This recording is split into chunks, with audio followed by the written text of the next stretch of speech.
Ah yes, the end of 2017 has finally arrived, with plenty of good and bad happening to everybody, because honestly there's no such thing as a perfect year, but it's more or less a reflection on what we have felt and what we've seen and what we have experienced as a whole that has either made us into better human beings or worse human beings. Which in this video, I'll discuss all the things that has turned me into a worse human being and made me contemplate whether humanity is worth being around or not. Okay, well, maybe not that drastic, because on my channel I just discuss about movies, and so it's not really that bad. But the positive thing about bad movies is that it really teaches us on what not to do when, like, if we're trying to make our own movie. And they really help us explore on what we should do and should not do when making a movie, or if we go out and see a movie. So that way, you know, we know I'm really trying to find reasons to talk good things about bad movies, but sometimes movies just really rob you a couple bucks and a couple hours of your time, and you know, that pisses some people off. I know for me it does, because I wasted my time watching some of these shitty movies. And it doesn't negate the fact that I have seen some pretty bad movies in 2017, and I want to discuss with them one last time before we never have to hear from these films ever again on my channel. And possibly, I don't know, because that's not a promise, and I don't want to create any false expectations for you guys, because I may return to talk about some of these movies, so just a little bit of a heads up. So without further ado, here is my top 10 worst movies of 2017. Coming in at number 10 is apparently a remake that has been remade 4 times, including this adaptation, and you know, it's got the director, it's got the cast, only for in the end, this film really falls flat on its face, and that is Murder on the Orient Express. You know, I have to admit, the setup for this movie was pretty interesting. You got to see the world's greatest detective, you got to see how he functioned and how he views the world. Just the whole setup on his character was probably the coolest part of the whole movie. Like, he steps on some dog shit on one shoe, and then he takes his other shitless shoe and then steps on that, and then he's like, there has to be a balance in the world. And I was like, okay, I guess that's a pretty interesting way using dog shit. But once he gets on that train throughout like the rest of the hour and 45 minutes that it remains, it becomes dull and lifeless, and nothing really interesting happens after that. And you really felt like these actors were just phoning in their characters just to get their quick paycheck. Like, they weren't playing their characters, they were just playing themselves in the movie that somehow fit in this time period. And the whole movie was building up towards this mystery that once it reveals how this person was killed, then you're just like, oh, that's how it happened, and then it just leads up into something as if like you weren't supposed to know, and then when it's revealed on how it happened, you're like, well, I kind of already knew that already. And it takes a lot off of the mystery aspect, considering you've already figured it out. So does that make you the world's greatest detective? I mean, I guess not. And it really means nothing by the end of the movie how you're able to figure it out so quickly. Like, the whole thing with mystery movies is it's supposed to throw a curveball at you, but this one doesn't. And if you guys ever want to watch this movie, just wiki that shit and, you know, get a whole plot rundown of what it is, because you're really not missing much here. Now, number 9 is a movie that was marketed as like the last adventure of this prestigious franchise, and by the end of the movie it's like, well, not really, because they're gonna make a sequel after this. Like, the whole marketing just lies to you that it's gonna be the last one, and you already know they're gonna make another one because it just makes so much money. And that movie is Pirates of the Caribbean: Dead Men Tell No Tales. Once the franchise got to 3 at World's End, once you got to see the world was ending because of pirates, and it's like, okay, you know, I'm kind of done with Jack Sparrow and his wacky adventures at this point. But at the same time, I knew that they're going to continue on with this franchise, because like, we gotta see more Jack Sparrow, we gotta see what else he's gonna go up and get up to this time. And sure enough, the movie does exactly that. Jack Sparrow hunts down the Trident of Poseidon, and it's super weird. Like, there's a whole sequence where like the sea parts, and how this movie does it is does the whole thing where like the old characters are passing down the torch to like the newer, younger generation. They're supposed to make you care about them, and this whole build up to these new characters, you don't really care because they're very uninteresting and very poorly written. I mean, Javier Bardem was pretty cool. He was a cool villain, but once he was off screen and then it went back to Jack Sparrow and his wacky antics, I just stopped caring, because this is like the 5th movie that he's in now. And plus, there's a whole sequence on Jack Sparrow dragging a house using horses. If that doesn't say that this movie's blown out of proportion, then I don't know. I don't know what else to say. I mean, if that's what you want to see, then go right ahead. I mean, it's pretty much dumb popcorn fun, but if you don't want to see that, then don't see it. Simple as that. Now, number 8 is also a movie that's from a franchise in which the previous entry a lot of people hated, but I liked it because it approached the series in a very intellectual sort of way. But then we get to Alien Covenant, and then it really makes me think that really Scott really needs to pass this whole series down to a new director with much newer and brighter visions. This new one was not good at all. I mean, had some of, I'm serious, the dumbest characters I have seen in a science fiction film. I mean, not even the brightest people would do some of the things that these characters would do in the movies. They make some of just the dumbest decisions, I swear. There's one part where Billy Crudup's character goes up to those face hugger egg things, and then Michael Fassbender, he's like, oh yeah, look inside. It's totally safe to look. And it's like, why would you trust yourself with a stranger that you have just met, and then you look inside and then the face hugger grabs you and then kills you? I don't feel any sympathy towards you because you just made a really poor decision. It's not only that part, but there's just so many moments spread out through the entire movie that all of these people were they're just dumb. And just the fact that they're able to take one of the most iconic horror creatures of all time, which is the xenomorph, and made him not scary and into this really laughable creature. It was kind of weird. And I know people that are huge fans of the Alien franchise, and even they were saying this messes up the whole mythos of the entire universe. And I'm like, well, I don't really care. But that says a lot coming from the fans who are saying that it's just absolute garbage. I take for what I have to say about the movie, because there's so many videos on YouTube that just deconstruct this movie on how just ridiculous it is. But, you know, that's it. Don't ever see this movie.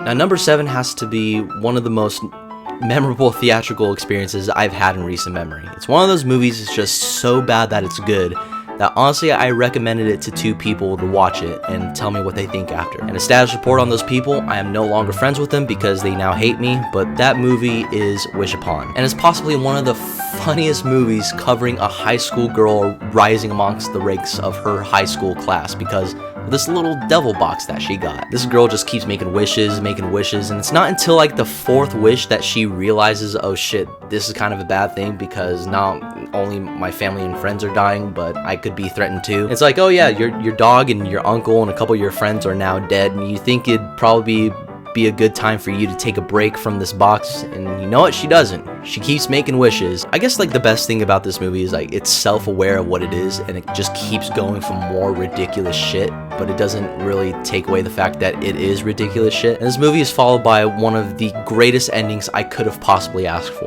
The girl just walks across the street and she gets hit by a car and she dies. It was really unexpected, and I fucking laughed the entire, it happened just like that. It was so quick. And come to think of it, I probably should have put this film on my best of 2017 list. But you know what? It is what it is. Okay, so number 6, we're gonna get a little serious here. I've honestly been waiting this movie for my entire life. My inner nerd just dreamed about the day where these heroes would come together, and then we would have this great action blockbuster, only for the studio to just meddle what they already had, and then we get what we get, and it's very sad. And that film is none other than DC's Justice League. And I've been sticking up for DC for quite some time now. I thought Man of Steel was pretty good. You know, I thought BVS was pretty good too. But, you know, they were different superhero movies, and I was just like telling people, just give DC a chance. You know, they're gonna figure stuff out, and they're going to be appreciated down the line because, you know, they're not following the same formula as like all these other superhero movies are. Only for me to walk out of this film and think that they have really catered towards what the general audience wants, and they have become every other superhero franchise ever now. They have become Marvel. Justice League was a Marvel movie that no one asked for. You know, I get it. You want a lighthearted film that caters towards like jokes and families and stuff, but you're taken out of Marvel's playbook and it backfired on you towards the end. You know, it had some pretty questionable CGI, the plot line was pretty flat, and also, speaking of flat, the villain. He just wants to blow shit up just for the sake of blowing shit up. You know, I understand it's a comic book movie. There's just some things where it's just over the top, and, you know, the villains aren't really necessarily the strong suit, but for those who have seen the movie, you know exactly what I'm talking about. I've kind of had superhero fatigue at this moment because after watching Justice League, my brain has just become one big mush pile. And it makes me think that DC really just wants to cater towards the audience, and they don't want to do something that's creative and experimental within their films. And oh my god, is this movie still in theaters now? Hold on, let me check real quick.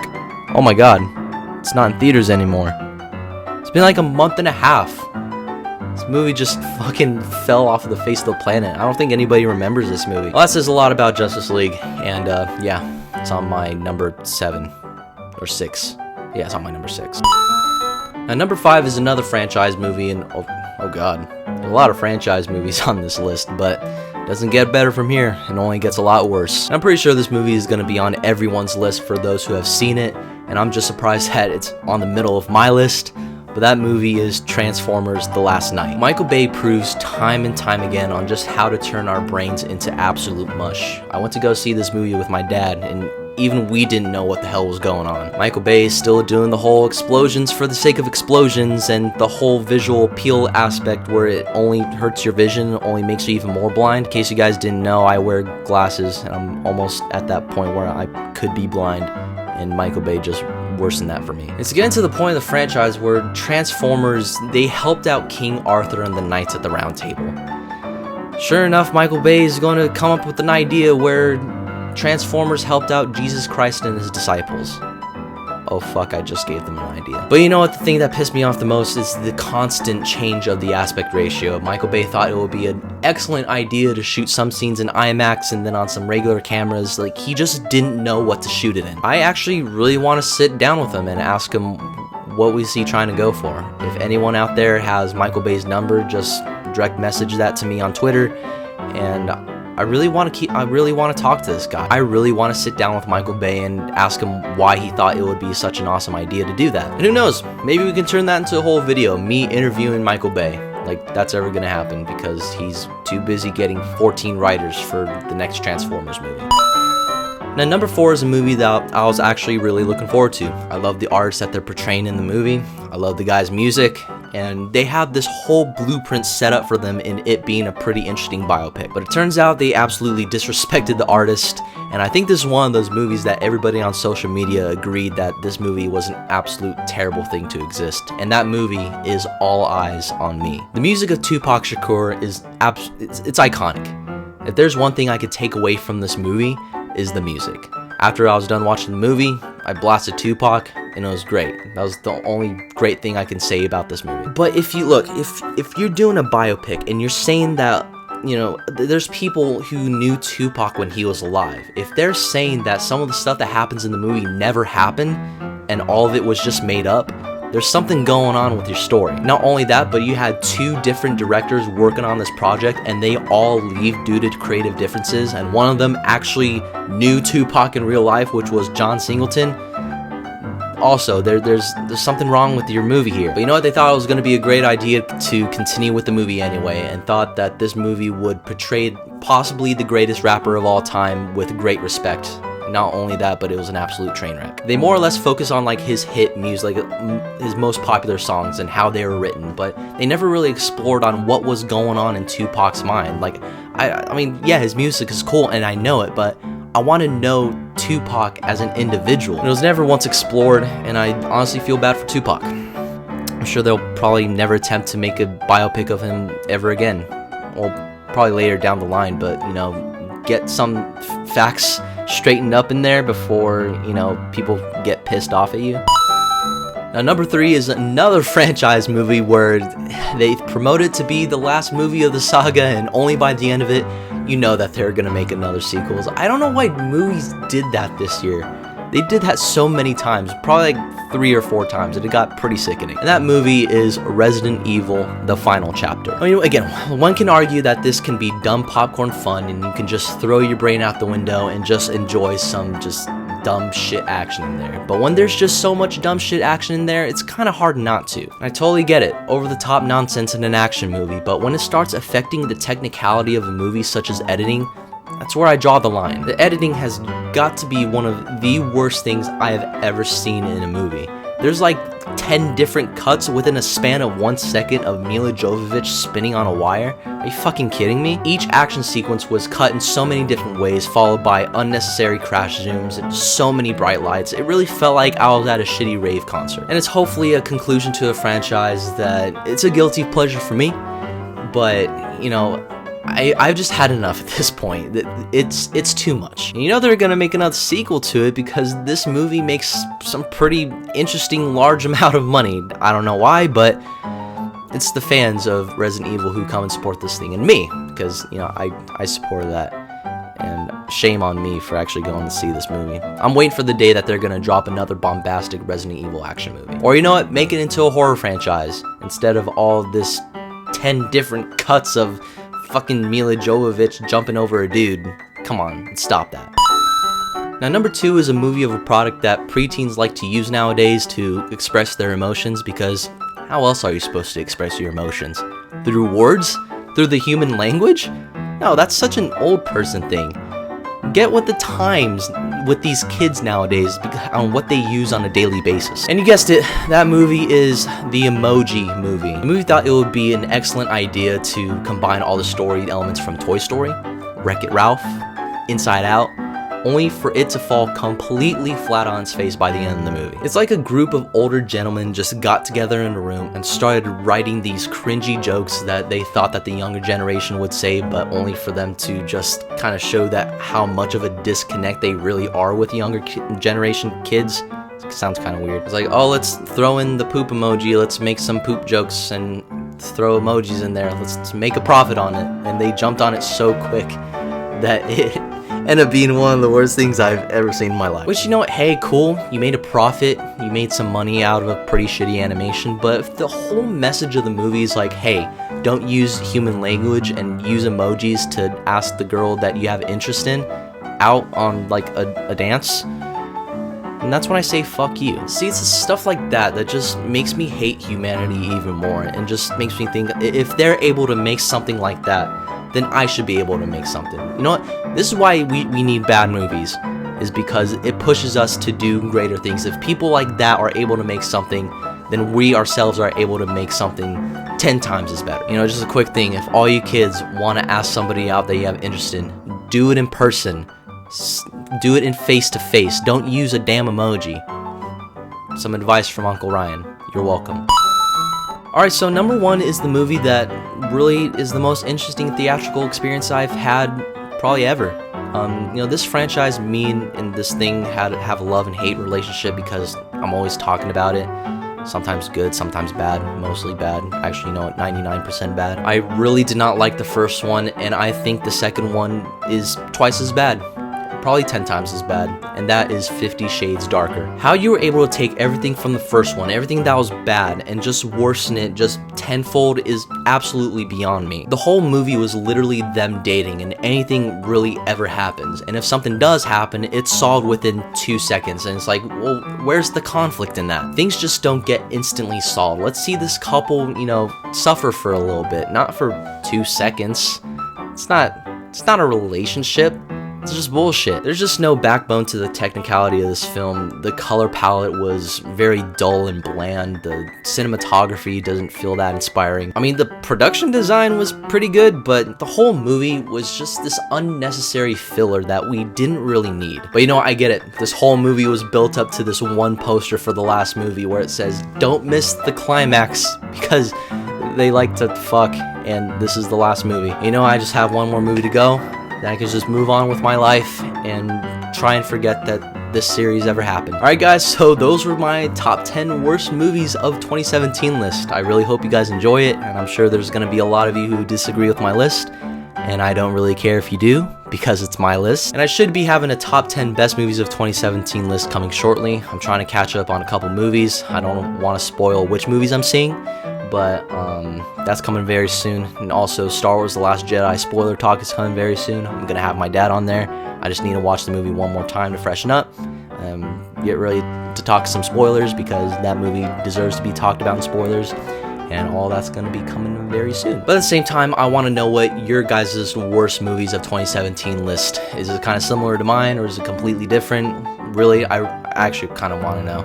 Let's have a discussion down below, and we can talk about all these shitty movies one last time before we move into 2018. And other than that,